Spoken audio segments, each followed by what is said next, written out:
ప్రచారాన్ని ముందుకు తీసుకువెళ్తున్నారు ఈ క్రమంలో. అలాగే గ్రేటర్లో పార్టీకి జోష్ రావాలంటే జూబ్లీ హిల్స్ గెలిచి తీరాలని కాంగ్రెస్ భావిస్తుంది.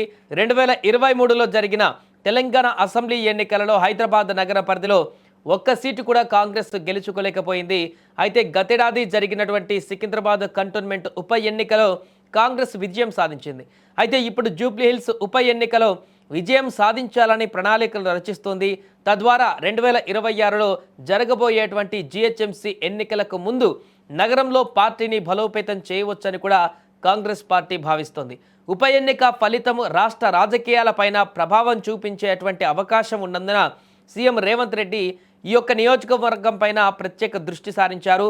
నవీన్ యాదవ్ను భారీ మెజారిటీతో గెలిపించడానికి కాంగ్రెస్ శ్రేణులు సమన్వయంతో పనిచేయాలని సీఎం ఇప్పటికే దిశానిర్దేశం చేశారు.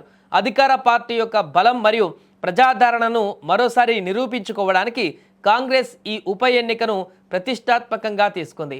ఈ నేపథ్యంలోనే ప్రచార పర్వాన్ని ముందుకు తీసుకువెళ్తుంది.